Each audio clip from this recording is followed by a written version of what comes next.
द्वितीय सत्र में आदरणीय ताई जी भारतीय शिक्षा संकल्पना एवं स्वरूप। भोजन करने के बाद सुनना ये तपश्चर्या है, इसी को साधना कहते हैं। और अभी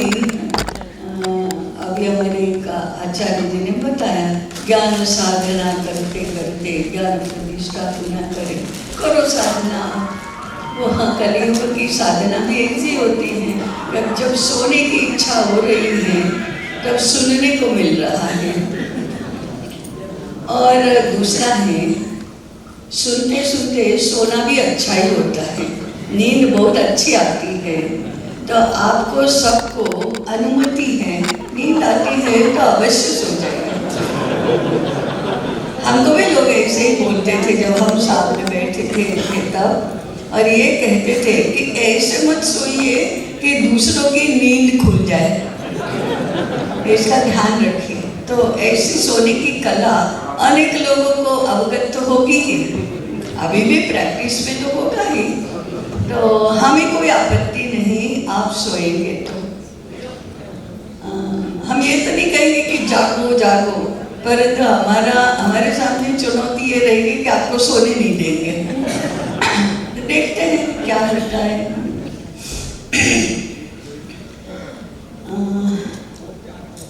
भारतीय होने का हमें गर्व और गौरव दोनों होना चाहिए।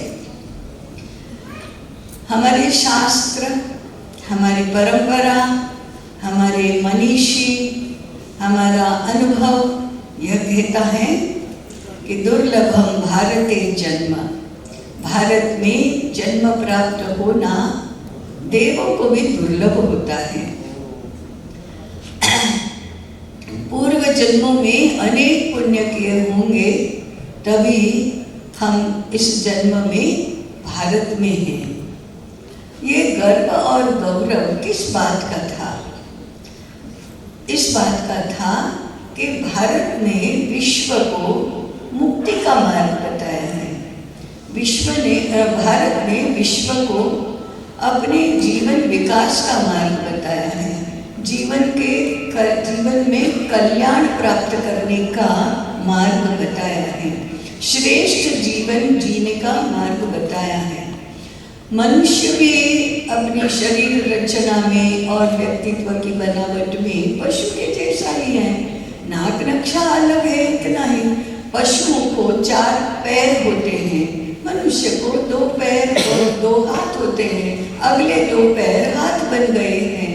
पशु उनकी रीढ़ की हड्डी जमीन से समानांतर होती है, हमारी जमीन से वर्टिकल होती है। बाकी वही रीढ़ है, वही रीढ़ की हड्डी है, वही 2 पैर हैं, वही 2 हाथ हैं जो अगले पैर बन गए हैं। हाँ, कुछ अलग भी हैं। पक्षियों को पंख होते हैं, हमें नहीं होते हैं। पक्षियों की चोंच और हमारी नाक, इन दोनों में कुछ साम्य है, कुछ अलग भी हैं। पक्षियों की चोंच से खाया जाता है, हमारी नाक से श्वास ली जाती है। ऐसे शरीर रचना में कुछ अंतर है, अन्यथा तो शरीर और प्राण हम भी खाते पीते हैं, पशु भी खाते पीते हैं। परंतु भिन्नता क्या बताई? आहार निद्रा भय मैथुनंच सामान्यमेतत् पशुभिः नराणाम्। पशुओं में और मनुष्यों में सामान्य बातें हैं, आहार, निद्रा, भय और मैथुन। ये तो 4 बातें पशुओं में और मनुष्यों में समान समान है, हमको दिखाई देती भी हैं। परंतु अलग क्या है? धर्मो हि तेषाम् अधिको विशेषः धर्मेण हीनाः पृष्ठभिः समानः। तो मनुष्य में और पशु में अंतर केवल धर्म का है। मनुष्य धर्म के अनुसार चलता है, पशु प्रकृति के अनुसार चलते हैं। धर्म उनके लिए नहीं होता है, इसलिए भी नहीं होता है कि वे तो प्रकृति के नियंत्रण में रहते हैं। मनुष्य स्वतंत्र बुद्धि वाला है, इसलिए प्रकृति के नियंत्रण में नहीं रहता। तो उसके लिए विशेष रूप से जीवन को नियमन में रखने के लिए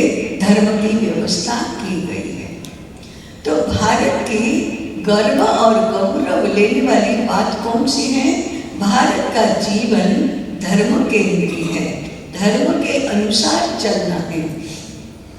जबकि विदेश पाश्चात्य देशों में धर्म की संकल्पना ही नहीं है। वहाँ धर्म का पर्यायवाची कोई शब्द ही नहीं है। रिलीजियन है, परंतु रिलीजियन धर्म नहीं है। तो भारत की विशेषता, भारत का राष्ट्र जीवन, भारत का प्रजा जीवन, भारत का समाज जीवन धर्म केंद्रित चलता है। सामान्य लोग भी कहते हैं, बहुत पढ़े लिखे लोगों ने तो कहना बंद कर दिया है, परंतु गांव के लोग अभी भी कहते हैं धर्म से चलो, धर्म से बोलो, धर्म से खाओ, धर्म से जागो, धर्म से सो, धर्म से बात करो, धर्म से कमाओ और खाओ। धर्म की कमाई नहीं है तो फिर तो नहीं होगा, वो जीवन अच्छा नहीं है। ऐसे अनपढ़ लोग तो मानने वाले हमको मिल जाते हैं, परंतु बहुत पढ़े लिखे लोग, उच्च विद्या विभूषित, बहुत कमाई करने वाले धर्म से चलो ऐसा नहीं कहते। ये हमारी शिक्षा की आज बहुत बड़ी विडंबना है कि शिक्षा का और धर्म का, शिक्षा का और संस्कारों का एक दूसरे से विरोध हो गया है और लोग कहने लगे हैं धर्म से चलोगे तो कमाई नहीं होगी, कमाई करनी है तो धर्म को छोड़ना पड़ेगा। इसलिए धर्म से चलना ये भारतीयों का एक जीवन सूत्र है। दूसरा है दूसरों का विचार पहले करना, मेरा विचार बाद में करना। मैं विश्व के लिए हूँ, विश्व मेरे लिए नहीं है। पाश्चात्य संकल्पना है विश्व मेरे लिए, मेरे सुख के लिए, मेरे उपभोग के लिए मैं किसी का कुछ भी कर सकता हूँ। ऐसी पाश्चात्यों की जीवन विषय कल्पना है। मनुष्य का विश्व के साथ, अन्य मनुष्यों के साथ, पशु पक्षी के साथ कैसा संबंध रहेगा? तो सबका उपयोग मेरे लिए करना, वो मुझे ईश्वर प्रदत्त ऐसा अधिकार है। पुराणों में कथा आती है कि भगवान ने एक के बाद एक सारे पंच महाभूत, प्राणी सृष्टि, वृक्ष वनस्पति सब बनाए, परंतु उनका मन नहीं भरा।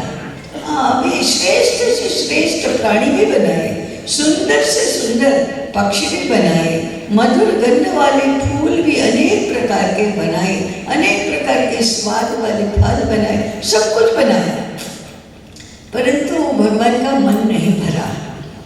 उन्होंने अंत में मनुष्य को बनाया और मनुष्य को बनाकर भगवान अपने ऊपर भी खुश हो गए कि मेरी रचना कितनी अच्छी है, कितनी श्रेष्ठ है, और मनुष्य पर भी खुश हो गए।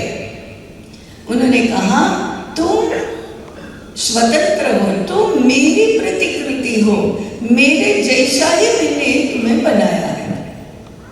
अब ये जो कथा है वो पश्चिम में और भारत में यहाँ तक तो एक समान है कि मनुष्य सभी प्राणियों में, सभी परमात्मा के आविर्भावों में सबसे श्रेष्ठ है, उत्तम है। दोनों मानते हैं, पश्चिम के लोग भी मानते हैं, भारत के भी मानते हैं, परंतु आगे दोनों में अंतर है।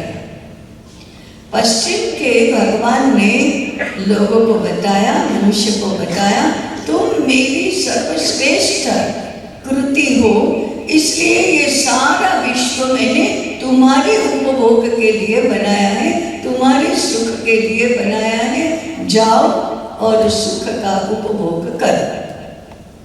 तो मनुष्य ने अपना अधिकार मान लिया। मुझे फर के कोट चाहिए तो मैं फर वाले प्राणियों की हत्या करके फर का कोट बनाऊंगा, क्यों न बनाऊं? भगवान ने कहा है कि ये तुम्हारे लिए है।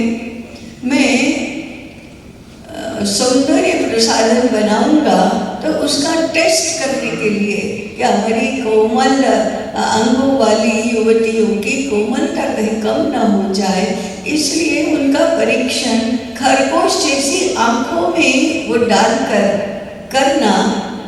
खरगोश भले ही अंधे हो जाए तो काहे के लिए है खरगोश? फिर इसके लिए है, इसमें कौन सी बुराई है? एक ऐसी कथा मैंने इंग्लैंड के लोगों के बारे में पढ़ी थी कि इंग्लैंड की रानी ने एक बार अपने जन्मदिन की पार्टी दी। उसमें अनेक अमीर उमराव, ऐसे बड़े बड़े धनवान, फिर कवि, साहित्यकार, कलाकार, ऐसे लोगों को बुलाया था। भारत रानी की प्रजा था ना, क्योंकि अपने यहाँ तो रानी का राज था, तो भारत के भी कोई कवि कलाकार ऐसे उस पार्टी में आमंत्रित थे। उसमें एक बड़े अमीर की सुंदर युवा पत्नी थी। उसने एक सुंदर हैट पहनी थी और उसको पक्षियों के रंगी बेरंगी परों से सजाया गया था, बहुत सुंदर दिखती थी। तो भारत के कवि से रहा नहीं गया और उसने कहा, बाप रे, ये कैसा हिंसक सौंदर्य है। इस सुंदर युवती की सुंदर हैट की शोभा बढ़ाने के लिए कितने पक्षियों को मरना पड़ा होगा। तो इंग्लैंड के कवि ने कहा, तो क्या हो गया, सुंदर तरुणी की सुंदर हैट की सुंदरता बढ़ाने के लिए यदि कुछ पक्षियों को मरना पड़ा तो पक्षी किसके लिए बने हैं? इसके लिए उनके जीवन का तो सार्थक हो गया कि किसी की हैट में उनके परों को साथ मिला। कहने का तात्पर्य क्या है? उसमें हिंसा नहीं दिखती, वो तो उनका अधिकार है, वह मनुष्य के लिए ही तो ये सब बनाया है। इस दृष्टि में से शोषण का जन्म होता है, इस दृष्टि में से हिंसा का जन्म होता है। मुझे जो चाहिए वो मैं क्यों न दूसरों से ले लूं? अगर मेरे में बल है तो मार कर छीन लूंगा, अगर मेरे में बुद्धि है तो कपट करके फंसा कर ले लूंगा, यदि मेरे पास पैसा है तो पैसे के लालच लेकर ले लूंगा, मुझे चाहिए वो मैं ये न केन प्रकार न ले लूंगा, उसमें क्या बुराई है? ऐसा पश्चिम का जीवन दर्शन मानता है। भारत में ऐसी मान्यता नहीं है। भारत के भगवान ने कहा मनुष्य को कि तुम मेरी सर्वश्रेष्ठ कृति हो, तुम सबसे बड़े हो, इसलिए मेरा काम तुम्हें करना है। मेरा काम क्या है? मैंने जिन जिन को जन्म दिया उन सब के पालन पोषण रक्षण का मेरा दायित्व है, वो मैं तुम्हें दे रहा हूँ। तुम मेरी प्रतिकृति हो, मेरे जैसे हो, श्रेष्ठ हो, तो तुम्हें अपने से छोटे लोगों का, अपने से दुर्बल प्राणियों का रक्षण पोषण पालन करना है। और इसलिए मनुष्य ने, भारत के मनुष्य ने सबके रक्षण की व्यवस्था बनाई, वैसा ही व्यवहार बनाया, सबके साथ अपनेपन का नाता जोड़ा। मुझे सबका रक्षण करना है, मुझे सबके साथ प्रेम से रहना है, मुझे सबके प्रति कृतज्ञ रहना है, ऐसा भाव उसमें से विकसित हुआ। और हमने इस भाव को, आत्मीयता के भाव को, प्रेम के भाव को, रक्षण पोषण के भाव को अपने छोटे बच्चों को भी संस्कारों में दिया, ऐसे ही संस्कार किए। और हमने ऐसे शब्द सुने हैं कि नहीं, चंदा मामा। चंदा मामा कैसे हो गया है? लेकिन चंदा मामा है बच्चों के लिए। और बिल्ली मौसी है, कब से हो गई मौसी? क्या किया था उसने? नहीं, प्रेम और सुरक्षा और आत्मीयता के लिए बिल्ली मौसी है, बंदर मामा है, चूहे मामा है, ऐसे हाथी दादा है, नदी माता है, धरती माता है, प्रकृति माता है, ऐसे हमने संबंध जोड़े। और जब माता कहते हैं भाई बहन कहते हैं, मामा कहते हैं, तो फिर उनका प्रदूषण कैसे कर सकेंगे? बिल्कुल नहीं कर सकते। उल्टे उसका रक्षण करो। कैसे रक्षण करो? अरे चींटियों के लिए आटे और शक्कर की गोली बनाकर डालो, चींटियां खा लेंगे। पक्षियों को दाना डालने के लिए चबूतरे बनवाओ, पक्षी को दाना देना हमारा काम है। बिल्ली को दूध देना हमारा काम है। गाय को रोटी खिलाना हमारा काम है।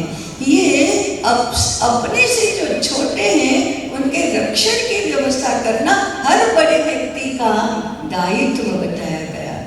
इसलिए इन कौटुंबिक संबंधों के आधार पर पूरा समाज खड़ा हुआ, पूरी व्यवस्थाएं बनी। राजा प्रजा का पालक पिता होता है और इसलिए प्रजा में कोई भी भूखा है तब तक राजा को भोजन करने का अधिकार नहीं है, राजा को चैन से नींद नहीं आती है। प्रजा का अज्ञान दूर करने का दायित्व गुरु का है, शिक्षक का है। और शिक्षक और विद्यार्थी का संबंध क्या है?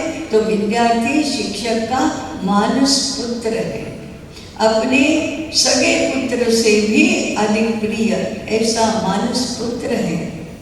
किसान सारे समाज के लिए धान्य उगाता है तो किसान को जगत का तात ही कहते हैं, पिता ही कहते हैं। तो ये समाज में भी, व्यवसायों में भी ये कुटुंब का संबंध जोड़ा और ऐसे हमारा समाज शास्त्र विकसित हुआ है। तो ये क्या है? धर्म के आधार पर ऐसी जीवन रचना भारत ने ही सिखाई है। भारत में बहुत समृद्धि थी, लोगों को ऐसी भाग दौड़ नहीं करनी पड़ती थी। इतने प्रयास, इतने कष्ट केवल आजीविका के लिए कभी नहीं करने पड़ते थे, आराम से मिल जाता था।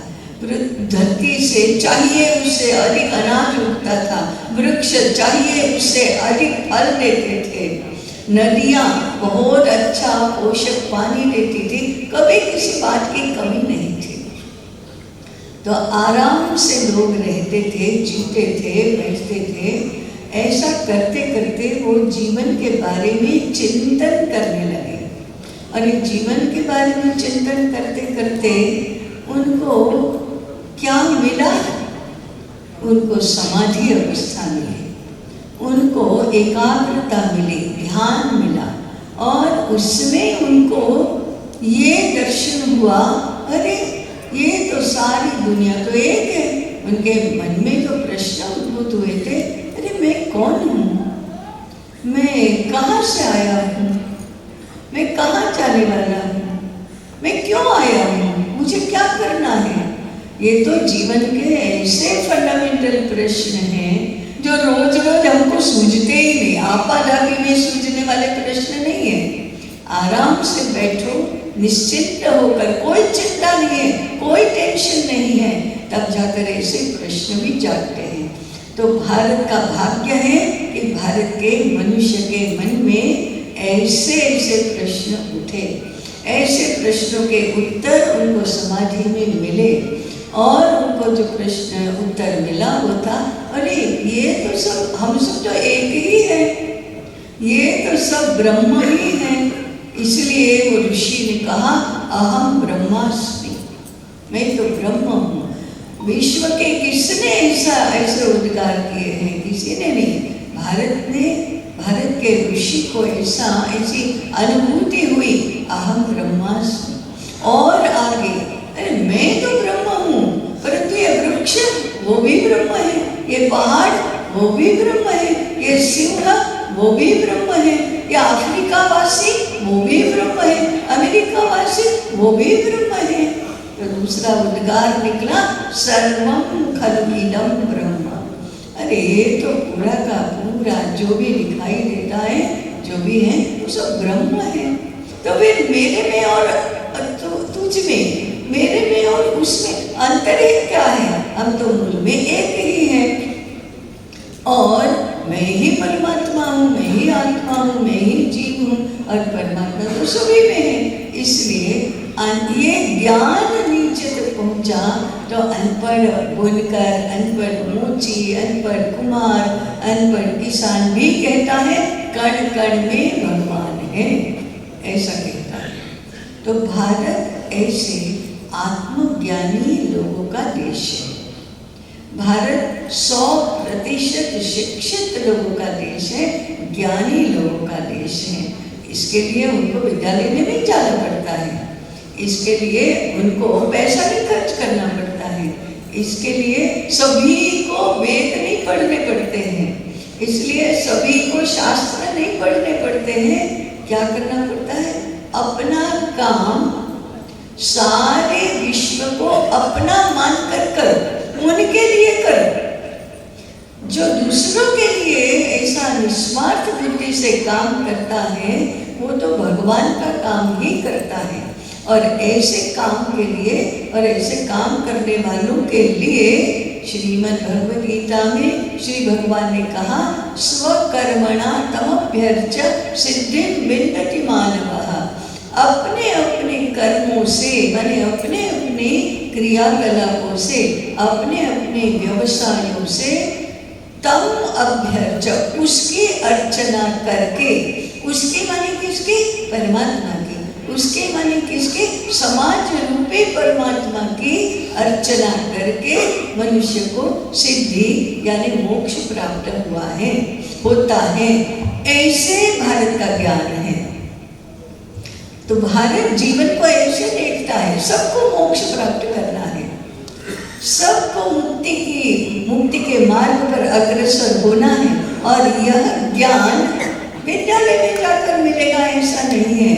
अपना काम अच्छी तरह से करो, अच्छी तरह से क्या माने क्या निस्वार्थ होकर करो, दूसरों की आवश्यकताओं को ध्यान में रखकर करो, प्रेम से करो तो फिर मुक्ति मिलेगी।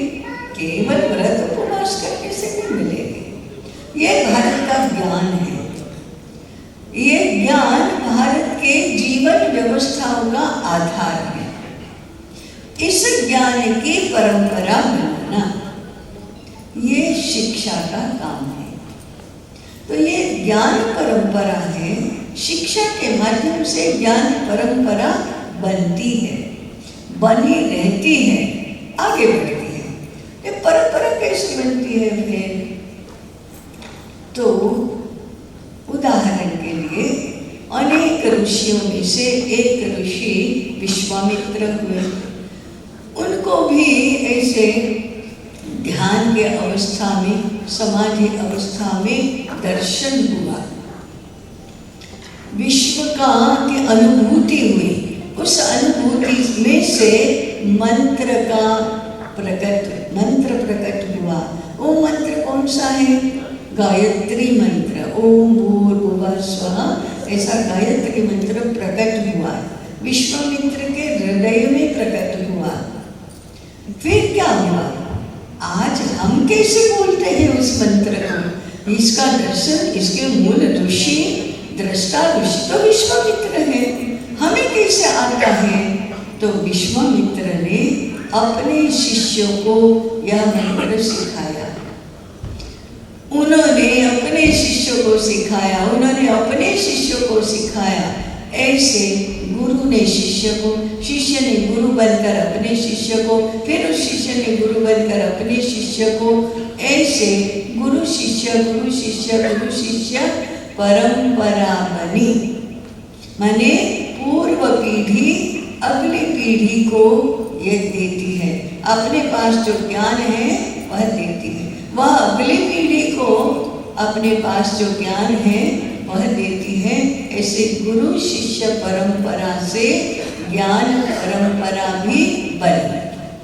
परंपरा से ज्ञान बचता है, परंपरा से ज्ञान की रक्षा होती है, परंपरा से ज्ञान समृद्ध बनता है, परंपरा से ज्ञान नूतन बनता है।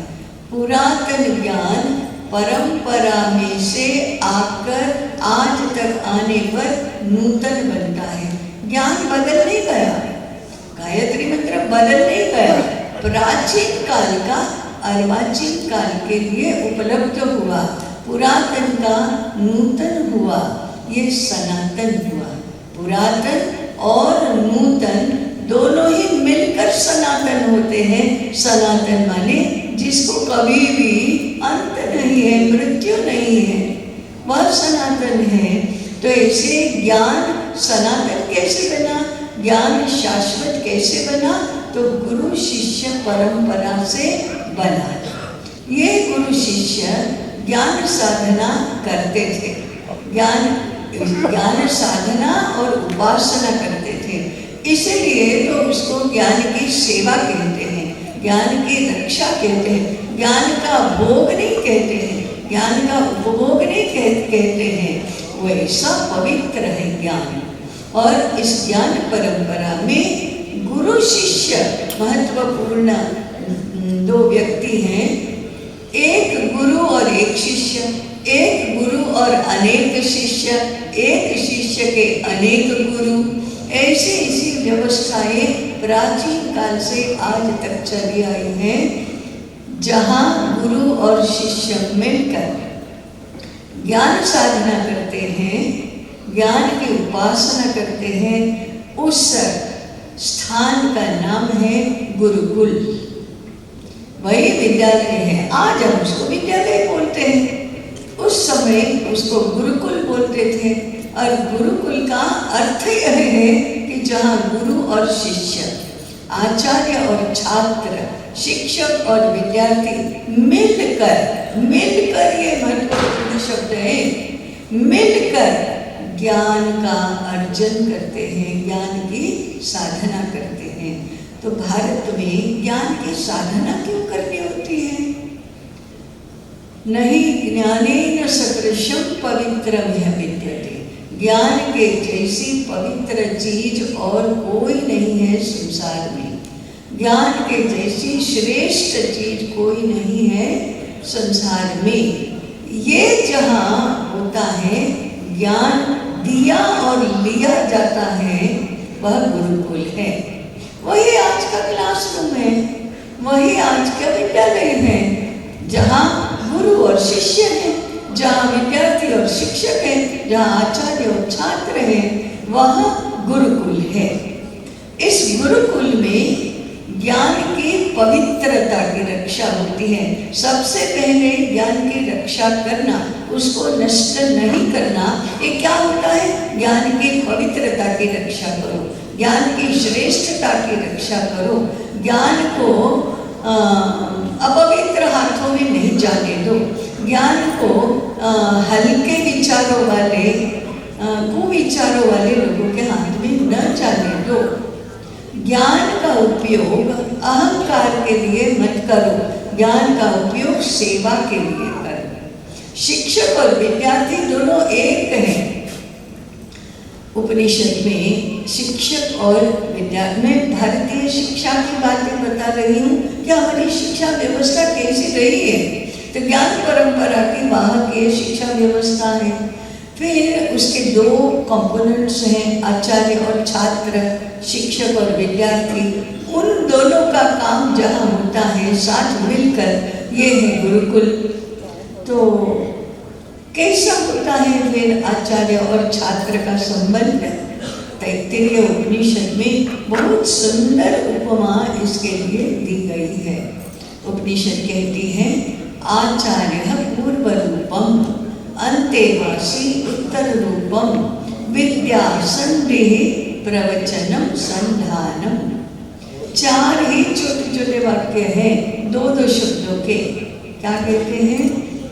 आचार्य पूर्व रूपम। ये पूर्व रूपम क्या है?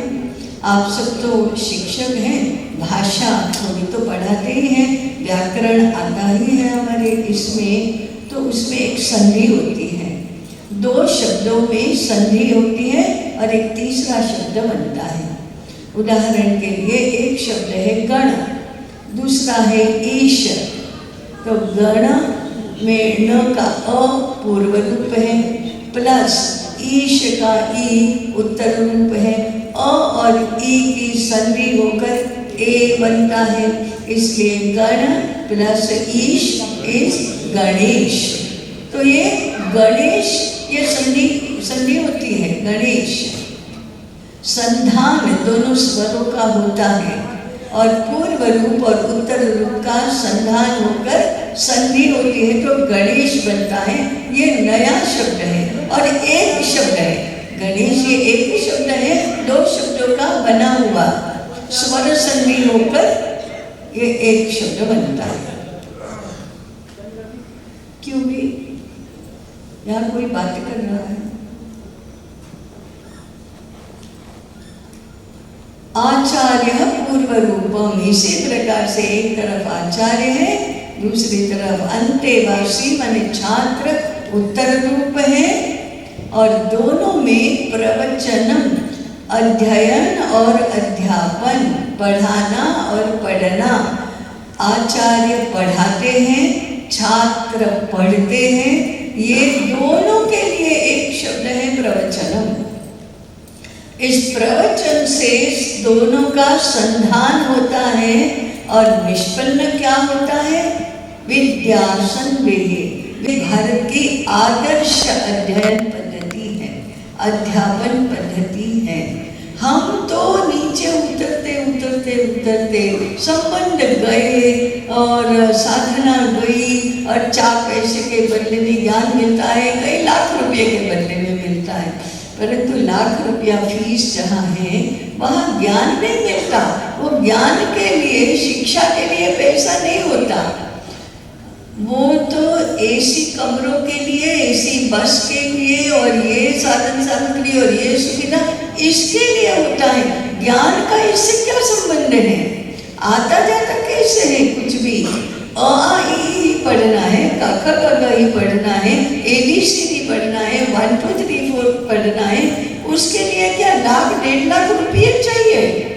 उसके लिए तो थोड़ी बुद्धि चाहिए, उसके लिए थोड़ी स्मरण शक्ति चाहिए, उसके लिए थोड़ा बोलना आना चाहिए, तभी तो पढ़ा जाता है, तभी तो सीखा जाता है।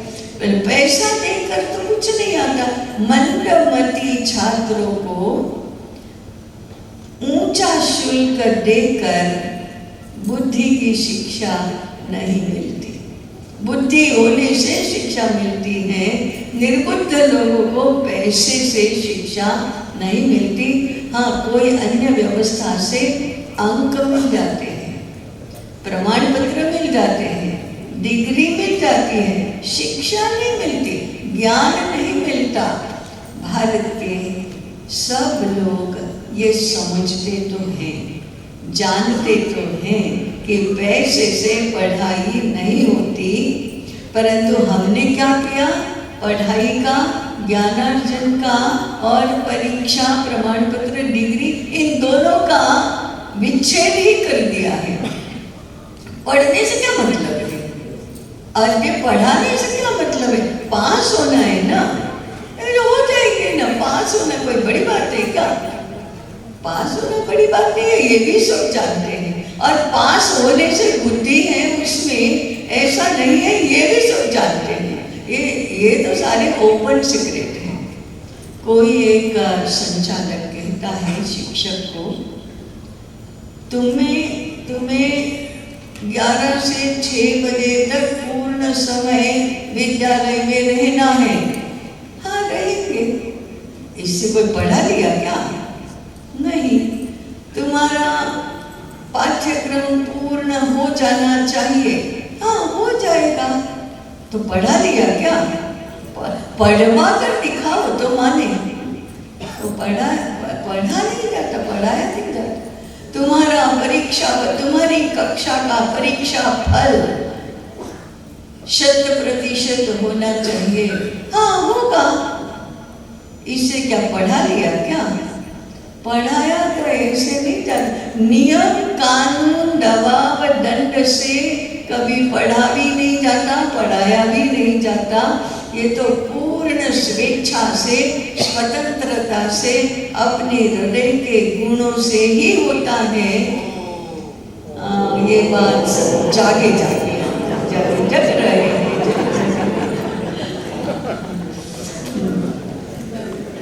ऐसे बीच बीच में प्रमाण देते रहो भाई, क्यों जाग भी रहे हैं। नहीं तो हम तो निष्काम कर्म कर रहे हैं।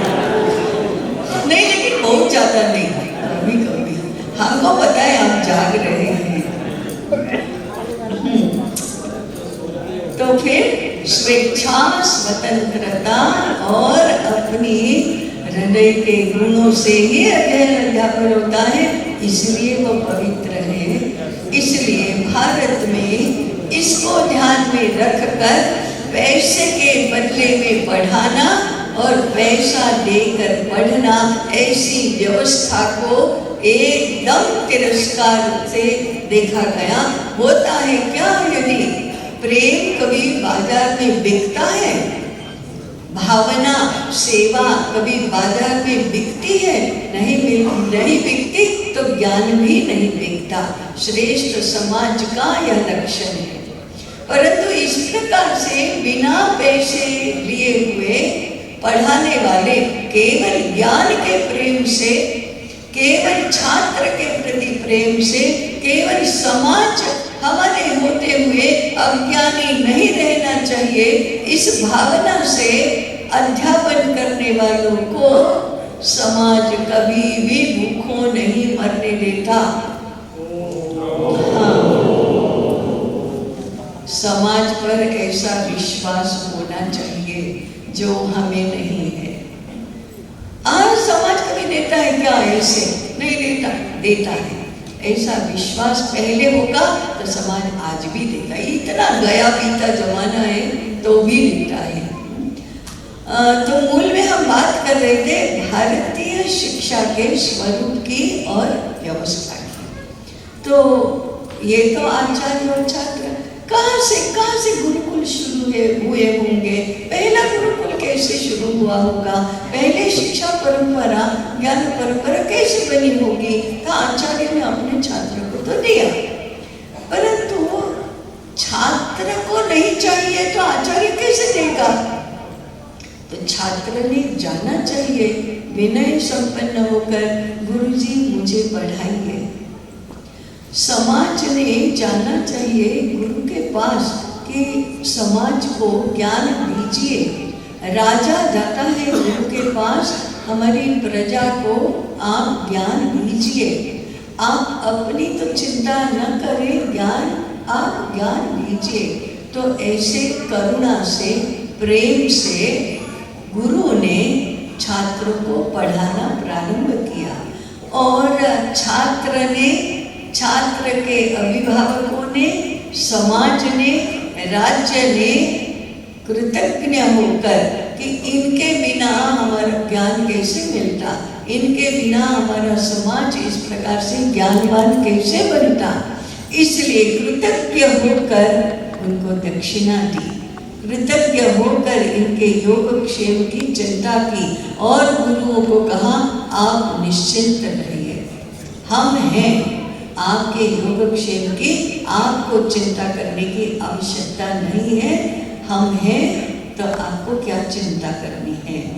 ऐसे ज्ञानार्जन होता रहा, ज्ञान दान होता रहा और शिक्षा निःशुल्क निर्वेतन होती रही। परंतु शिक्षा के परिणाम स्वरूप जो सुसंस्कृत समाज बना है, ज्ञानवान समाज बना है, उसने गुरु को, शिक्षक को अपने से नीचे लेवल पर कभी नहीं रहने दिया। कैसे हो सकता है? मेरे बगीचे में आम्र वृक्ष है, आम हुए हैं, उस आम में से अच्छे आम मेरे गुरु को ही मैं समर्पित नहीं करूंगी, ऐसा कभी हो सकता है क्या? मेरा अच्छे मेरे और बच्चे गुरु को दो, ऐसा कभी कोई सोचता है क्या? आज भी हम नहीं सोचते, आप ध्यान रखिए, आज भी नहीं सोचते ऐसा। हाँ, पुराण में ऐसे उल्लेख भी आते हैं कि कभी भटक कर, मार्ग भूल कर और कुछंद से, अज्ञान से, कुविचार से किसी ने ऐसा किया तो उसको तुरंत याद दिलाया गया कि ऐसे नहीं होता, ऐसे नहीं होता। उपनिषदों में कितनी अच्छी कथाएं आती हैं। नचिकेता नाम का युवक था, 15-16 वर्ष का तरुण था। उसके पिता गुरुकुल चलाते थे। उसने वाजस ने यज्ञ किया और ब्राह्मणों को गाय दान में देना शुरू किया, तो उसने कृपण होकर, स्वार्थवश होकर, लोभ में पड़कर बूढ़ी बूढ़ी ऐसी गाय दान में देना शुरू किया और अच्छी अच्छी दुधारू गायें अपने पास रखी।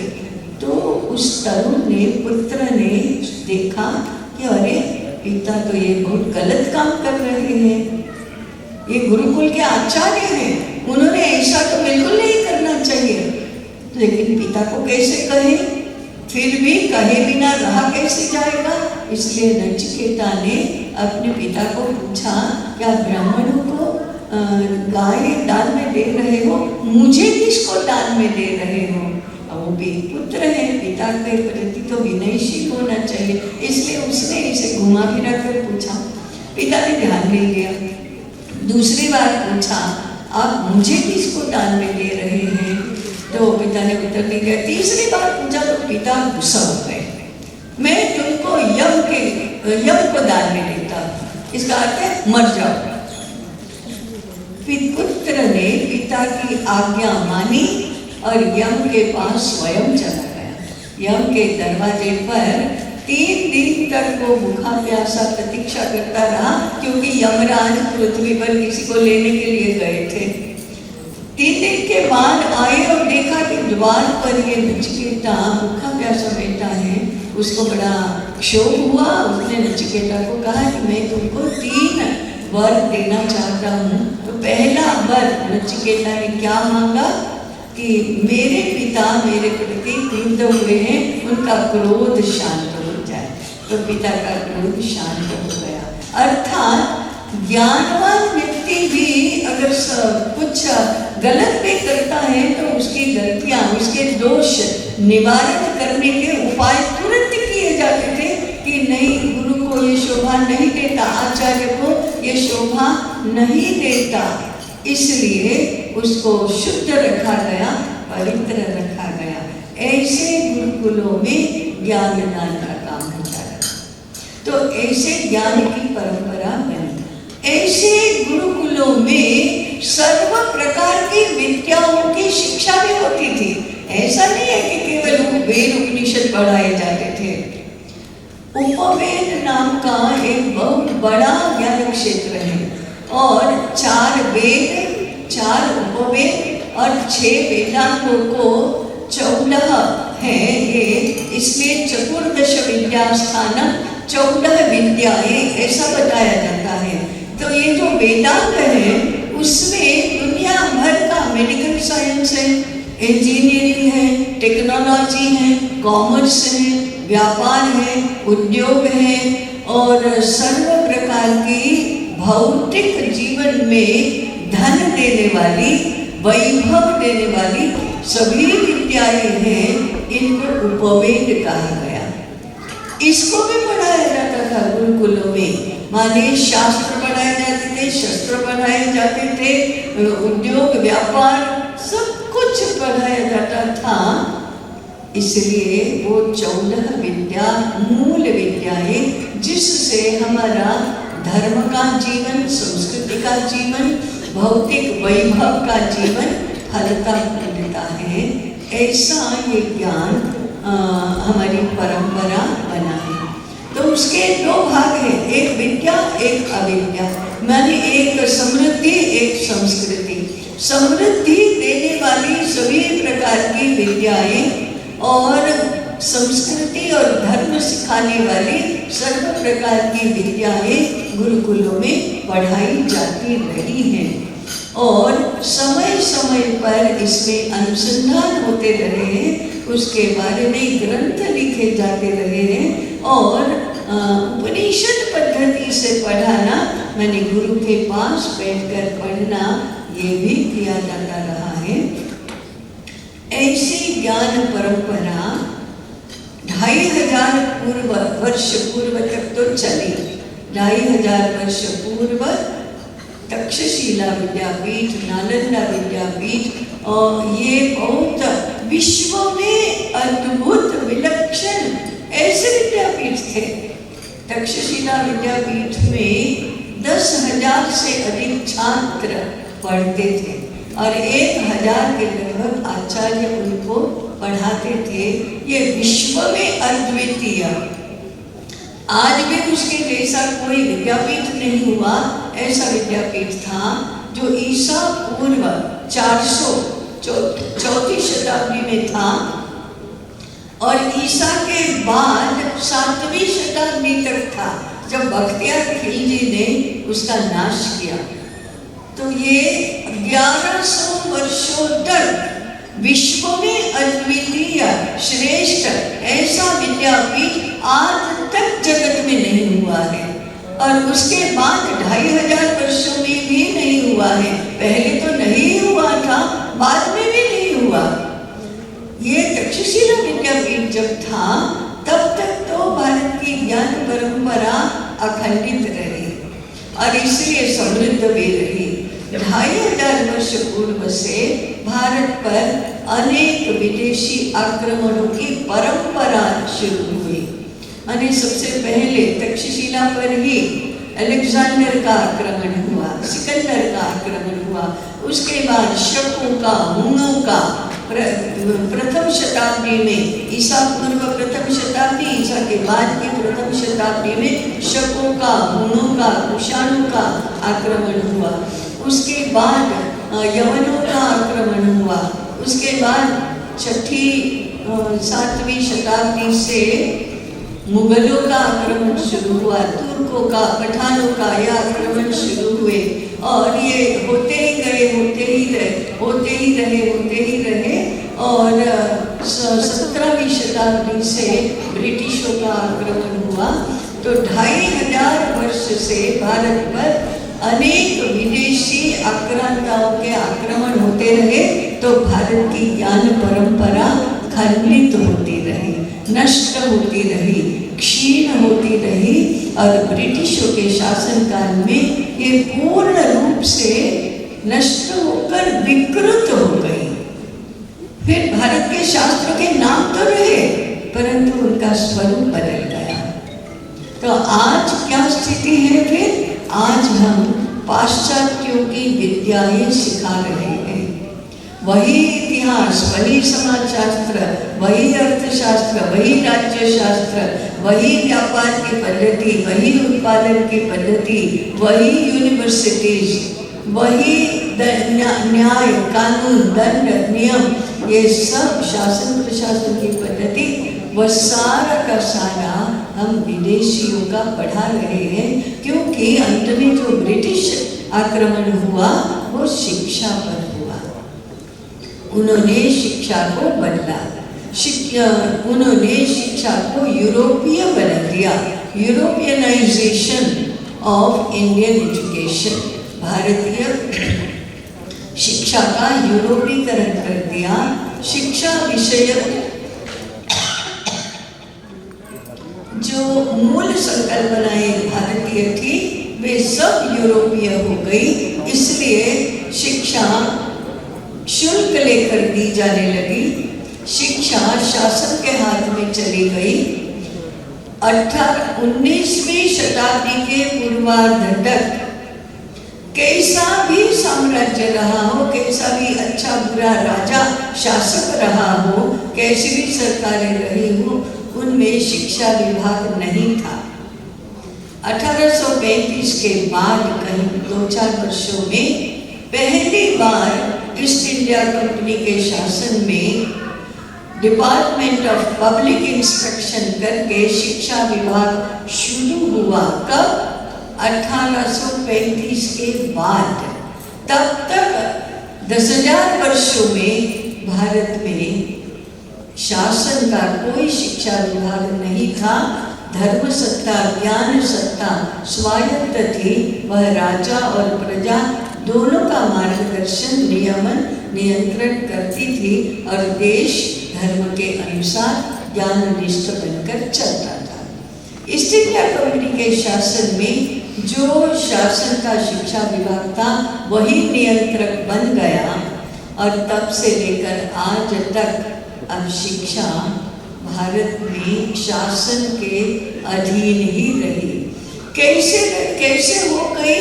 तो धीरे धीरे शासन ने तो शिक्षा को अपने नियंत्रण में ले लिया, परंतु शिक्षकों को ऐसे विवश बनाया गया, ऐसे निर्धन बना दिया गया, ऐसे अनाश्रित बना दिया गया कि उनके पास भी कोई उपाय नहीं रहा ज्ञान को कैसे स्वतंत्र रखे। उनका प्राण ही संकट में पड़ गया, उनका योगक्षेम ही चलना बंद हो गया, तो उन्होंने शिक्षक न रहकर और कुछ करना शुरू कर दिया। धीरे धीरे वह भी व्यवस्था ऐसी बन गई कि कभी शिक्षक को स्मरण में नहीं आता कि अरे हजारों वर्ष तक हम स्वतंत्र थे, स्वायत्त थे, हम समाज का मार्गदर्शन करते थे, हम धर्म की रक्षा करते थे, हम ज्ञान की सेवा करते थे, हम श्रेष्ठ थे। आज कैसे बन गए? इसका चुभना बंद हो गया, चुभन बंद हो गई और कुछ भी करेंगे हम स्वतंत्र होकर ज्ञान की सेवा और रक्षा करेंगे, ऐसी भावना मूलतः नष्ट हो गई। आज ऐसी स्थिति है कि सरकार चाहे तो भी शिक्षा स्वायत्त नहीं हो सकती, क्योंकि स्वायत्त होगी तो किसके अधीन रहेगी? कौन इसकी जिम्मेदारी लेगा? लेनी तो चाहिए जिम्मेदारी शिक्षकों ने, लेकिन शिक्षक तो मन से उसकी जिम्मेदारी नहीं चाहता है, वो झंझट ही नहीं चाहता है। अपने पैरों पर खड़ा कैसे रहेगा? अपने बलबूते कैसे शिक्षा का कार्य करेगा? शासन की मान्यता हमको नहीं चाहिए, हमको समाज की मान्यता चाहिए, ऐसा कैसे कहेगा? तो स्थिति ऐसी रही ही नहीं कि शिक्षक शिक्षा को ओन करे, और इसलिए सरकार इसको किसको सौंपे? शिक्षा सरकार तो अभी सौंप देगी, किसको सौंपेगी? शिक्षक के हाथ में तो नहीं जाएगी।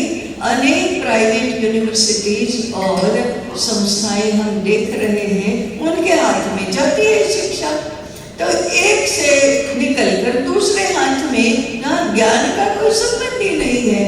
सरकार तो कम से कम निःशुल्क शिक्षा की व्यवस्था अपना कर्तव्य समझकर करती है। कॉर्पोरेट सेक्टर या वो तो बाजार ही बनाती है, उसमें तो उद्योग ही है, धंधा ही है, तो ज्ञान का धड़ल्ले से व्यापार हो रहा है। इसमें से कौन बचाएगा?